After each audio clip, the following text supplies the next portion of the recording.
So for today's episode, Jody is again unavailable. She's dealing with some other things that she has to take care of, and she just isn't available to talk today.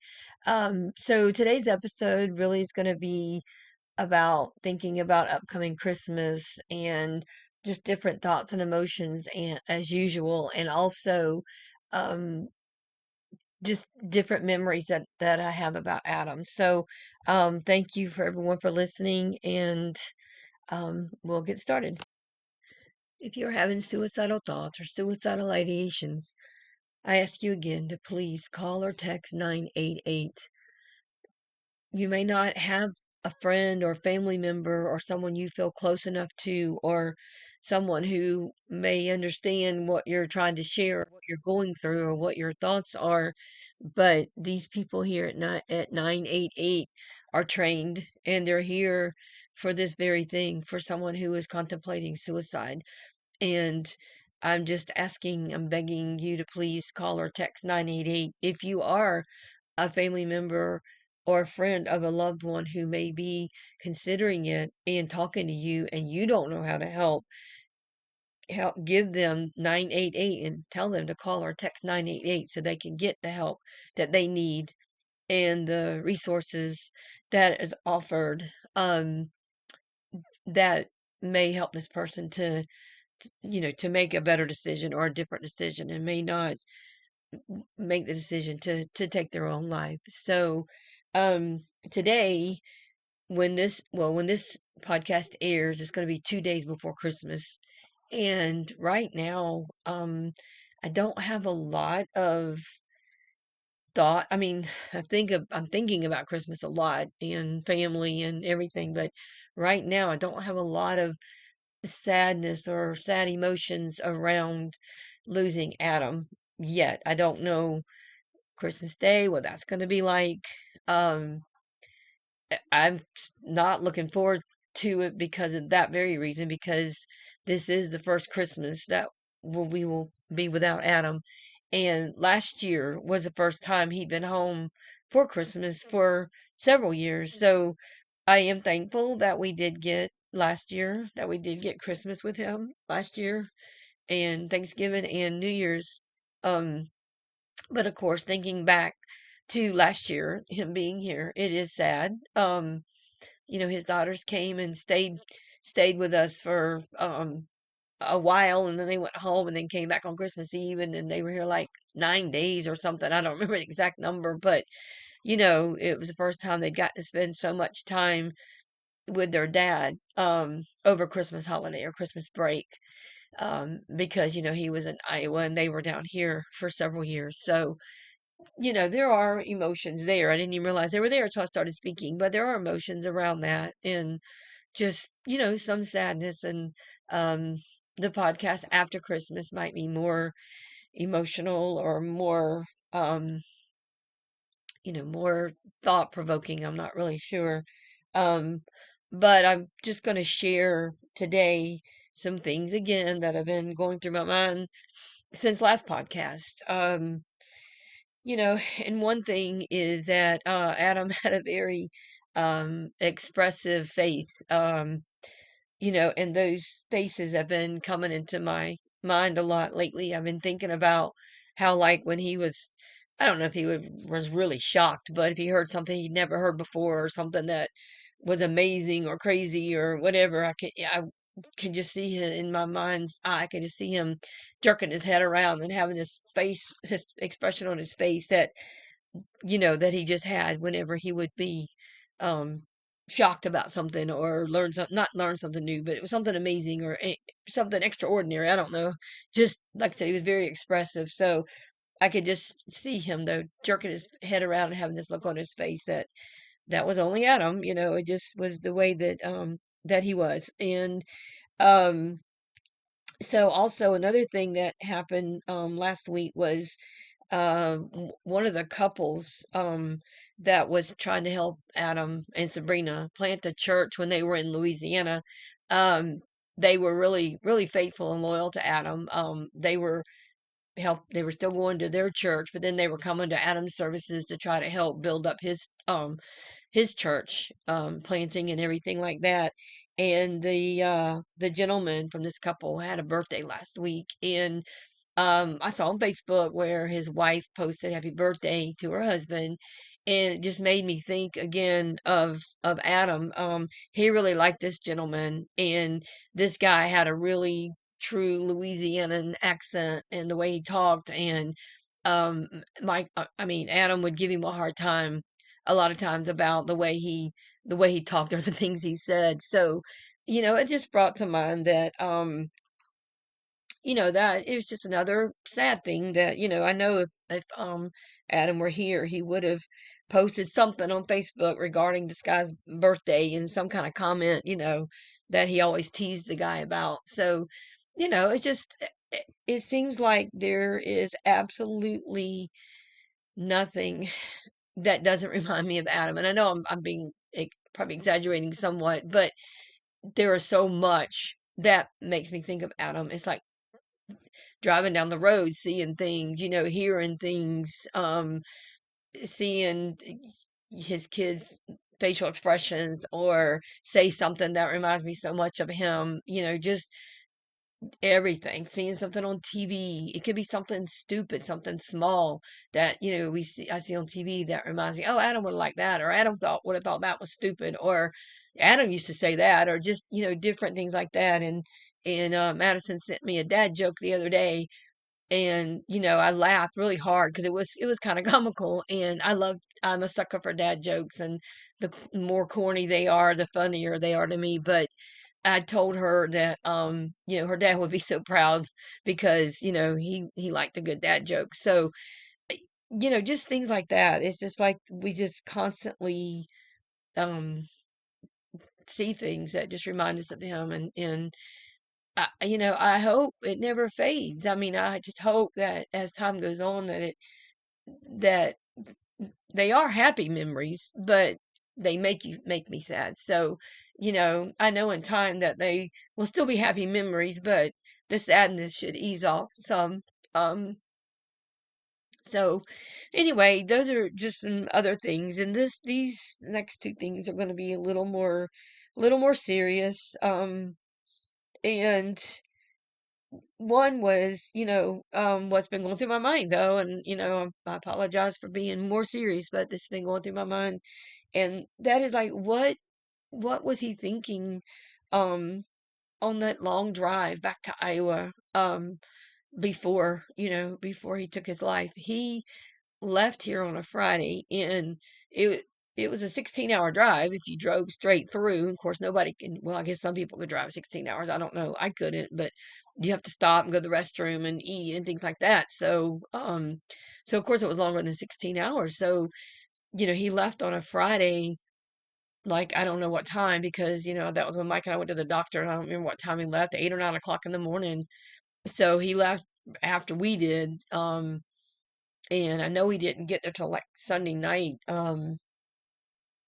no, Saturday night till like 10 o'clock or something. So, I just wonder what was going through his mind, when he was driving up there. Was he planning what he was going to do? Was he thinking about how he was going to do it? Was he um not thinking of any of that? Was he thinking about, seeing the people up there that he cared about, and I know I'll never know.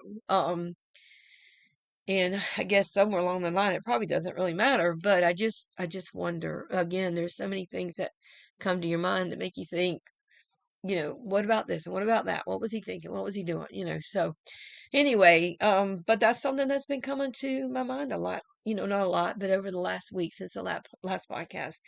And one other thing I know that I've said before, but again, it keeps popping up. So is the fact that, we'll never see him again. And I mean, I can go through the day or be doing fine and everything is cool, and nothing's upsetting. And then I can look at his picture and it'll just trigger that I'm never going to see him again, never going to get a text from him again, never going to hear, hey, mom, what are you doing? Hey, mom, love you. that's very hard.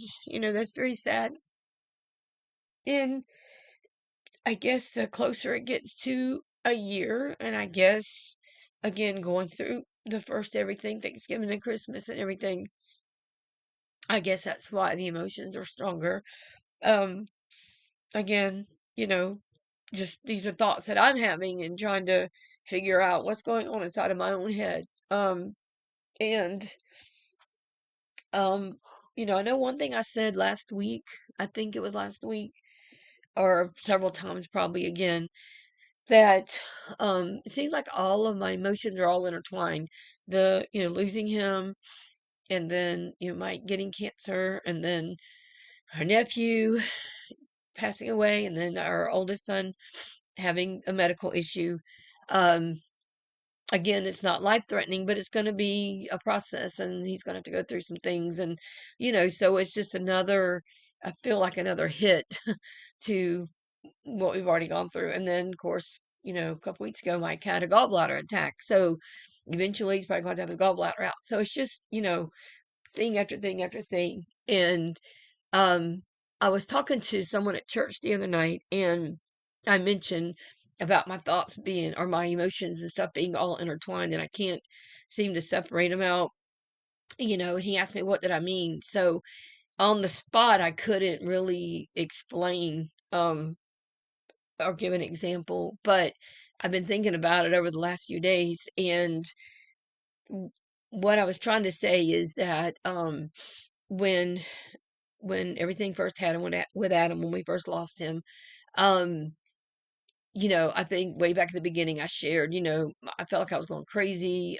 Everything was upside down. Nothing made sense. When I was at home, I wanted to be gone. When I was gone, I wanted to be home.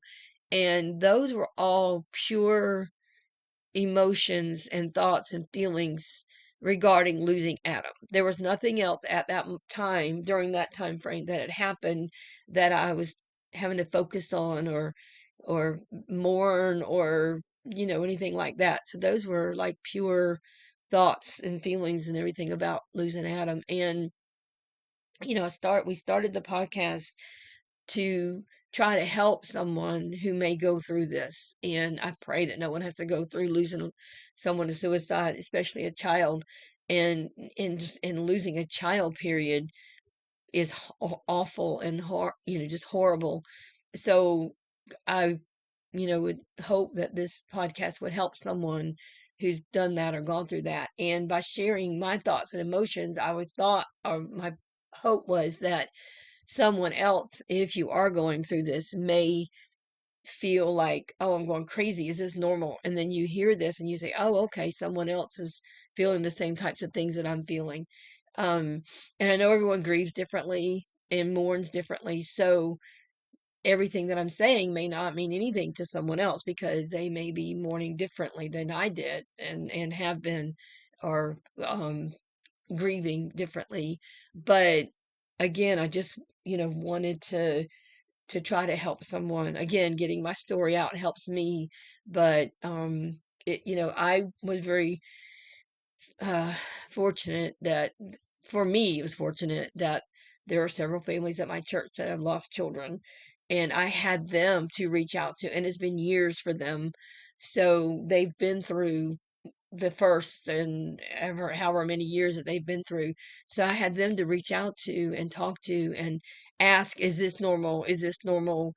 I'm feeling this way. Will this change? Will this ever get better? And that had them, and I know that there may be other people who are going through it that don't have someone that's gone through it, and they don't have someone to ask, is this normal or whatever. So that's the reason that, one of the reasons we wanted to start this was that if someone doesn't have anyone they can ask, they can listen to this and see, and again, they can reach out to us. Jody will share how, when she wraps everything up, um, it's like, when I was saying my emotions and everything are all intertwined, also, we didn't have time to figure out or learn, if whatever word you want to use, what our new normal was going to be without Adam, before, we found out Mike had cancer. So we didn't even have a chance to get through the first year, the first everything, to find out how we were going to deal with everything before Mike got cancer. So I feel like that just added a layer. And now the days that I'm very emotional, there was a few days that I was on the verge of tears all day. And it's like I could feel it in my throat. My emotions were in my throat and like waiting just to spill over any minute. And um, I I just feel like it's a combination of everything. And again, that wasn't the intent. The intent of this was to share everything going on regarding Adam, but it turned into to what it is now. So, if anyone's listening and they're like, "Oh, I just want to know about, the mourning and the grieving of you're losing your son," I apologize that it's turned into something else. But everybody has things going on. And, even if you've lost someone, even if you don't have your spouse go through cancer or losing another family member or, all the different things that we've had happen, um, you can still know my feelings and my emotions and everything through this podcast. And I just pray that, someone is helped by this. And um, again, I know I've mentioned it before several times. So anybody, you guys that are listening, just please pray that God will reveal to me and Jody if we should stop the podcast or if we should keep going. Again, I don't want to get on here and just babble week after week and not be helping anybody or doing anybody any good. I really want um to help people. And if this isn't helpful for anybody, then or it's not doing what I feel like God would do with it, I don't want to keep doing it. So just pray that God will show us if we should keep going or if we should stop. So um as I close out my portion, again, I want to say, if you're having suicidal thoughts or suicidal ideations, that you would please call 988 or text 988. I just beg you again, don't make a permanent choice. Um, especially right here at Christmas time and then New Year's, don't make that choice. Don't leave loved ones behind dealing with these emotions and feelings and everything, that a year from now that they will be looking and saying, "Oh gosh, it's been almost a year and I've lost my child and our loved one," and the pain, that it causes for the people that are left behind. So, I just beg you to call or text 988. And again, please, as you're listening, please hit the like button and the subscribe button. Again, there's no cost when you hit subscribe. It just helps move our podcast up in the ratings, or not in the ratings, but in the list of podcasts. So thank you to everyone listening. And I would like to also add that if you would like to reach out to us, you can leave a comment on the podcast. If you would like to share your story and you want to remain anonymous, you can email us at hindsighthurts@mail.com. We also have a Facebook page, Instagram, and Spotify, Hindsight Hurts, for all three of those. And, again, if you have a question or if you want to share your story and remain anonymous, if you contact us and share your story, we will not use your name or anything. We will definitely, um, share your story but leave you anonymous. Also, if you have a prayer request or you just want to reach out to talk to someone, please contact us. If you want to give us feedback or just, anything that you might want to share with us, we would greatly appreciate it. So, again, as I said a few minutes ago, I wish everyone a very Merry Christmas um, and a good New Year. And again, thank everyone for listening.